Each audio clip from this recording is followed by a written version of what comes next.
Welcome to my YouTube channel Chemi Studios. So I am back with another video और आज के इस video में हम कवर करने वाले हैं क्लास 12 फाइन आर्ट के बुक में जितने भी स्कल्पचर्स गिवन है या फिर जितना भी हमें CUET के सिलेबस या फिर बोर्ड के सिलेबस के अकॉर्डिंग पढ़ना है वो सारे हम इस वीडियो में कवर करेंगे।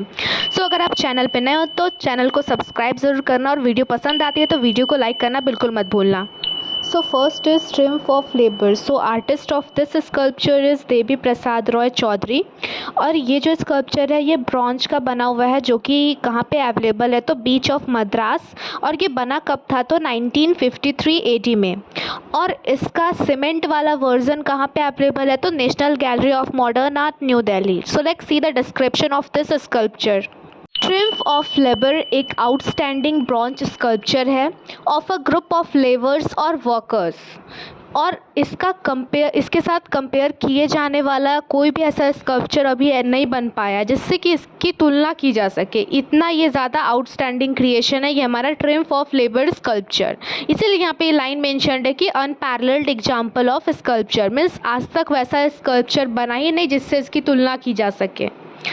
जो इस ट्रिम्फ ऑफ लेबर इस स्कल्पचर में 4 फिगर्स हैं इन अ ग्रुप जो कि इंगेज हुए हैं फॉर्मिडेबल टास्क परफॉर्म कर रहे हैं। मीन्स ऐसा टास्क जिसमें काफ़ी एफर्ट्स लग रही हो। ठीक है, एफर्ट्स इसलिए लग रही है बिकॉज इस स्कल्पचर में वो लोग एक वुडन लॉक की हेल्प से एक मैसिव रॉक को मूव करने की कोशिश कर रहे हैं। और जो भी मैन इसमें इन्वॉल्व है, जो भी लेबर्स इसमें इन्वॉल्व है, they are like very strong and muscular. इसीलिए यहाँ पे ये लाइन मेंशन्ड है कि are perfect anatomical studies of man. और वो लोग एक हरक्यूलिन टास्क कर रहे हैं, हरक्यूलिन टास्क जिसमें कि बहुत ज़्यादा स्ट्रेंथ और एफर्ट लग रहा हो। ठीक है, जो कि मैक्सिमम फिजिकल एफर्ट का नीड हो रहा है उसमें कि एक्सप्रेशन से ये क्लियरली विजिबल है that how much efforts they are making to move that massive rock. और बात रही क्लॉथ्स की तो उनकी बॉडी काफ़ी मस्क्यूलर है और उन्होंने लॉन क्लॉथ पहन रखा है। मीन्स लॉन क्लॉथ क्या होता है तो एक पीस ऑफ क्लॉथ होता है जो कि बॉडी में हीप्स के अराउंड मैन बांधते हैं। ठीक है, वेस्ट और हीप्स के अराउंड वो बांधा जाता है। और उन्होंने सर पे भी पगड़ी टाइप का कुछ टर्बन टाइप का बांध रखा है ताकि वो सनलाइट से खुद को प्रोटेक्ट कर पाए। ओवरऑल उनकी बॉडी की बात रही तो वो सेमी न्यूड फिगर्स में है। सेमी न्यूड फिगर्स में उनको इसलिए दिखाया जा रहा है ताकि क्योंकि वो लेबरर्स है, वर्कर्स है और वो लोग काफ़ी मस्क्यूलर है, काफ़ी हार्ड वर्क करते हैं। सो इसी के लिए उनकी बॉडीज़ को सेमी न्यूड दिखाया गया है ताकि वो रिवील कर सके कि वो मस्क्यूलर है, कितने स्ट्रॉन्ग है और किस टाइप के टास्क को वो परफॉर्म करते हैं। Labour they put in is the symbolical of the progress of man. कहने का मतलब है कि जो अमाउंट ऑफ लेबर, जो अमाउंट ऑफ एफर्ट्स वो लेबरर डाल रहे हैं उस मैसिव रॉक को मूव करने के लिए, जबकि वो रॉक इतना मैसिव है फिर भी वो मूव नहीं हो पा रहा है। सो ये हमें सिम्बॉलिकल मीनिंग देता है कि ये कंटिन्यूअस प्रोग्रेस हमें खुद भी अप्लाई करना चाहिए, चाहे कैसा भी सिचुएशन हो। We need to make the continuous efforts. The sculpture has put the difficult reverse movement which is a unique feature of the sculpture in a masterly fashion. So इस स्कल्पचर की सबसे खास बात यह है कि देवी प्रसाद ने इसको इस टाइप से बनाया है, इसको इस टाइप से मास्टरली फैशन यूनिक फीचर दिया है कि इसमें रिवर्स मूवमेंट को दिखाया जा रहा है। मीन्स जितना एफर्ट जो है वो वर्कर्स या फिर आप लेबरर कह लो वो उस मैसिव रॉक को मूव करने में लगा रहे हैं, इक्वली ऐसा फील हो रहा है वैसा देख के उस स्कल्पचर को कि उतना ही एफर्ट जो है वो मैसिव रॉक उनके ऊपर लगा रहा है। मीन्स उतना ही अमाउंट ऑफ फोर्स जितना वो लेबर अप्लाई कर रहे हैं उतना इक्वल अमाउंट ऑफ फोर्स वो मैसिव रॉक भी उन पे अप्लाई कर रहा है। तरीके से डायनामिक मोबिलिटी दिखाना या फिर रिवर्स मूवमेंट क्रिएट करना वो भी एक स्कल्पचर में ये काफ़ी आउटस्टैंडिंग क्रिएशन है देवी प्रसाद का। और इस टाइप का स्कल्पचर बनाने के लिए उनको इन्फ्लुएंस या फिर आप कह सकते हो इंस्पिरेशन उनके अपने टीचर या फिर आप गुरु कह सकते हो जिससे कि वो इन्फ्लुएंस हुए थे फ्रेंच मास्टर स्कल्पचर अगस्त रेने रॉडन से मिली थी। Sculpture is Sainthal family. इसके आर्टिस्ट थे राम किंकर बैच और ये स्कल्पचर जो है ये ग्रेवल से बना हुआ है, सैंड और सीमेंट का यूज़ करके।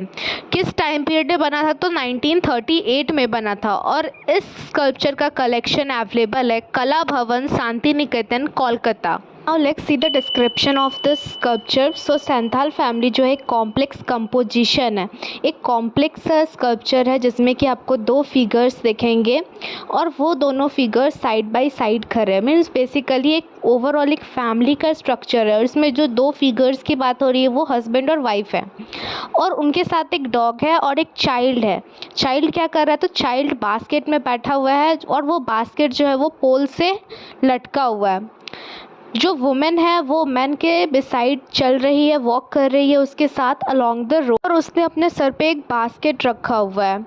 जो डॉग है वो मैन के साथ चल रहा है, उसको अकॉम्पनी कर रहा है और जो एंटायर फैमिली है वो माइग्रेशन में है और ये लेबर माइग्रेशन को रिप्रेजेंट कर रहा है। ये पूरा स्कल्पचर लेबर माइग्रेशन इसलिए क्योंकि वो अपने खुद की इच्छा से माइग्रेट नहीं कर रहा है, बट उनको फैमिली के नीड को सेटिस्फाई करने के लिए या फिर अपने हंगर को सेटिस्फाई करने के लिए माइग्रेट करना पड़ रहा है। और ये एक सैंथल ग्रुप से बिलोंग करते हैं जो काफ़ी पुअर ग्रुप के पीपल थे। ये रियल पिक्चर दिखा रहा है जिसमें कि वो अपने इच्छा से नहीं, उन फोर्स होके कि अब उनके पास कोई ऑप्शन नहीं है, कोई काम नहीं है, वो इतने पुअर है तो अपने नीड और हंगर को सेटिस्फाई करने के लिए उनको अपने प्लेस को छोड़ के, अपने लैंड को छोड़ के माइग्रेट करना पड़ रहा है। कल्चर कोई भी सेट ऑफ स्टाइल को फॉलो नहीं करता है।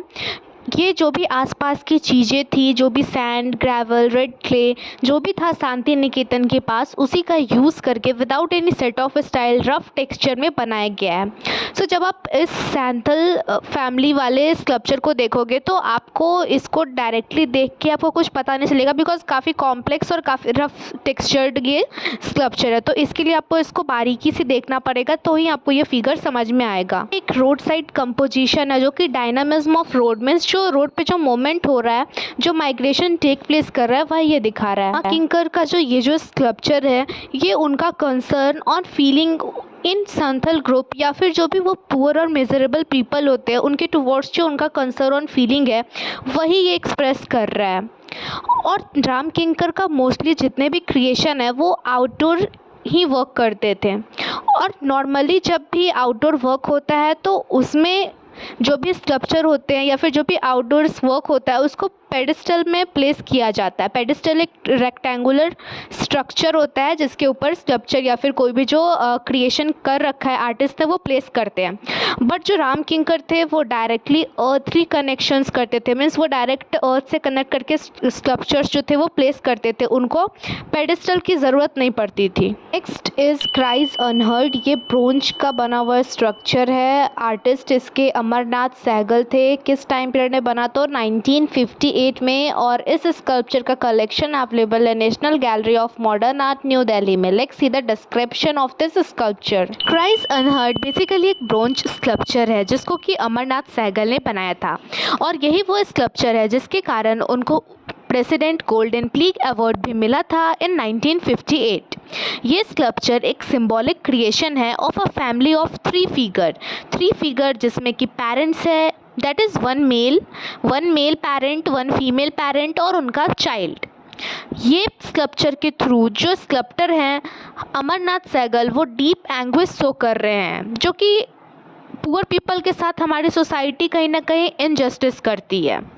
इन फिगर्स को टॉल एलोंगेटेड बनाया गया है और इनको हॉलो बनाया गया है विद डिस्टॉर्टेड फेसेस मीन्स इनके फेसेस को डिस्ट्रॉयड है क्योंकि इनकी खुद की कोई आइडेंटिटी नहीं बची है। पुअर पीपल की सोसाइटी में कोई आइडेंटिटी ही नहीं बची हुई है और ये इस फिगर्स ने अपना हाथ स्काई की ओर उठा के रखा है और वो वर्ल्ड से शाउट कर रहे हैं कि क्या क्या प्रॉब्लम वो फेस कर रहे हैं, कितने सालों से वो इन सब चीज़ों का विक्टिम है।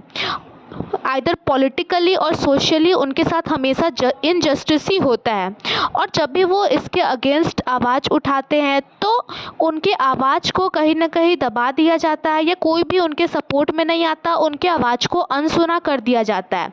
इसीलिए इस स्कल्पचर का नाम क्राइज अनहर्ड है। वो अगर किसी से मदद भी मांगने जाते हैं तो बदले में उन्हें एक्सप्लॉयटेशन ही मिलता है। सो यही सब जो सोसाइटी की इविल है, जो विक्टिम पीपल हैं या जो ड्राउन ट्रोडेड पीपल है, उनको ये जो अमरनाथ सहगल है अपने स्कल्पचर के थ्रू उनकी प्रॉब्लम को दिखाना चाहते हैं। अमरनाथ सहगल का मानना है कि जो आर्टिस्ट है ये उनका काम होना चाहिए कि वो इन लोगों के फेवर में वर्क करे या जो भी इविल चीज़ ये लोग फेस करते हैं उनकी ओर आवाज़ उठाएं। और क्राइज अनहर्ड में जो भी फिगर है उनको हॉलो बनाया गया है ताकि वो दिखा सके कि ये अंदर से कितने खोखले हो चुके हैं, बिकॉज इनके साथ लाइफ लॉन्ग एक्सप्लॉयटेशन हो चुका है जो कि उनको अंदर से हॉलो बना चुका है। स्कल्पचर इज गणेश, ये ऑक्सीडाइज्ड कॉपर का बना हुआ है। आर्टिस्ट पीवी जानकी राम है। टाइम पीरियड 1970 टू 1980 है। कलेक्शन इस स्कल्पचर का अवेलेबल है National Gallery of Modern Art, New Delhi. तो गणेशा ये स्कल्पचर पीवी जानकी राम ने बनाया था जिसको कि ऑक्सीडाइज कॉपर में प्रिजर्व करके national Gallery of Modern Art, New Delhi में रखा गया है। ये पीवी जानकी राम का one of the finest creation है और ये जो क्रिएशन है उनका ये रिपोज टेक्निक का यूज़ करके बनाया गया। Repose technique metal work technique होता है जिसमें कि हम लोग मेटल को हैमरिंग करके शेप देके और तब स्कल्पचर बनाते हैं उससे। और ये 2 डायमेंशनल स्कल्पचर है। ये 6 हैंडेड फिगर है गणेश का, लॉर्ड गणेश का, जिसमें कि उनको डांसिंग दिखाया गया है और लोअर 2 हैंड से लॉर्ड गणेश ने वीणा पकड़ रखा है और वो उसको बजा रहे हैं। वाइल जो उनका बाकी का 4 हाथ है वो ट्रेडिशनल थिंग्स लाइक शंख पकड़े हुए हैं एक हाथ में, दूसरे में चक्र पकड़े हुए हैं, तीसरे में गदा पकड़े हुए और चौथे वाले में Padma means lotus flower hold किए हुए हैं। और ओवरऑल अगर इनको आप देखोगे तो ये आपको एक किसी दूसरे भगवान के अवतार की तरह दिखेंगे। मीन्स इतना नेचुरल तरीके से ये स्कल्पचर जो है वो तैयार किया गया है। स्कल्पचर हमें यूनिक फीचर दिखा रहा है of plasticity of form, frontality, continuity.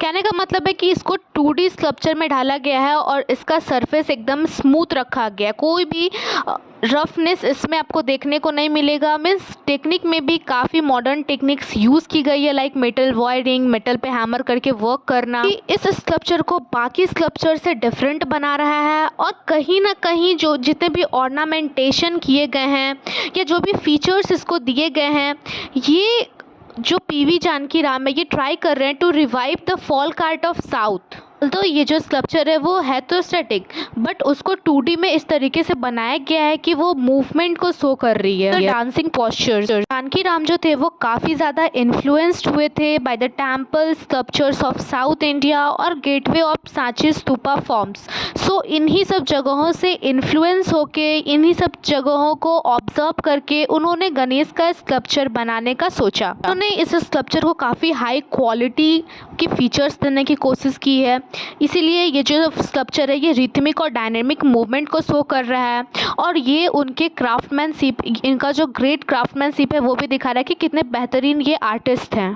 Janaki Ram sculptures, although possessing a marked indigenous style, tends to be rather too ornate in form to be categorized in their identity in a contemporary sense। कहने का मतलब है कि although उन्होंने एक mythology से जोड़ के ट्रेडिशनल स्कल्पचर चूज़ किया बनाने को, बट फिर भी उन्होंने कोई कसर नहीं छोड़ी है कि उसको वो मॉडर्न टच दे सके। Next sculpture is Chaturmukhi. So नाम से पता चल रहा है चतुर्मुखी मीन्स 4 फेसेस इस स्कल्पचर में होने वाले हैं। आर्टिस्ट है इनकी एक्का यादागिरी राव। स्टोन से ये स्कल्पचर बना हुआ है और इसका collection national Gallery of Modern Art, New Delhi में अवेलेबल है। ये जो स्कल्पचर है वो काफ़ी ज़्यादा यूनिक है बिकॉज ये वुमेन के लाइफ के इवेंट्स को बता रहा है कि वुमेन एक्चुअल में क्या रोल प्ले करती है ड्यूरिंग हर लाइफ टाइम और किन फेजेस से वो गुजरती है, किन 4 फेजेस से वो गुजरती है। तो इसी के ऊपर ये जो स्कल्पचर है वो बनाया गया है। हमारी जो स्कल्पटर है एक्का यादागिरी राव, उनका जन्म 1940 में हुआ था इन हैदराबाद और उन्होंने अपनी स्टडीज़ कहाँ से कंप्लीट किए तो कॉलेज ऑफ फाइन आर्ट से। ये जो स्कल्पचर है ये सैंडस्टोन से बना है और इसकी अगर आपसे हाइट पूछे तो 13 फीट है। ये ज्योमेट्रिकल फॉर्म को भी सिग्निफाई कर रहा है और इसमें 4 टोटल फेसेस हैं जिसका कि डिफरेंट मीनिंग है और ये काफ़ी लॉन्ग मोनोलिथिक कॉलम स्कल्पचर है और इसका कलेक्शन अवेलेबल है National Gallery of Modern Art, New Delhi में। पहला फेस है इस स्कल्पचर का वो सिग्निफाई कर रहा है कि वुमेन की मेमोरीज जो कि उसके चाइल्डहुड से स्टार्ट हो रही है और उसके एडोलसेंस पीरियड तक है। उसके बाद दूसरा फेस जो है वो उसके बिफोर मैरिज मीन्स वर्जिन वाले फेस को दिखा रहा है और जो तीसरा फेज़ है वो उसके हस्बैंड के साथ उसका कैसा रिलेशन है उसको सिग्निफाई कर रहा है और जो 4th फेस है वो उसके फेमिनाइन एस्पेक्ट ऑफ वुमेन को शो कर रहा है, मीन्स उसने जब एक चाइल्ड को बर्थ दिया उस वाले फेज़ को शो कर रहा है। सो ये कंप्लीट व्यू स्ट्रक्चर का है, ये हमें वुमेन के लाइफ के बारे में बता रहा है कि किन किन रिस्पॉन्सिबिलिटीज़ से, किन किन फेजेस से वो गुजरती हैं। इतना ब्यूटीफुल ये स्कल्पचर है, उसी तरीके से आपको ब्यूटीफुल आंसर अपने एग्जाम्स में लिख के आना है। So this was all for today, और हमने ऑलमोस्ट सारे स्कल्पचर्स कंप्लीट कर लिए हैं। तो अगर आपने फुल वीडियो वॉच किया, आपको वीडियो पसंद आई है तो लाइक शेयर सब्सक्राइब ज़रूर करना।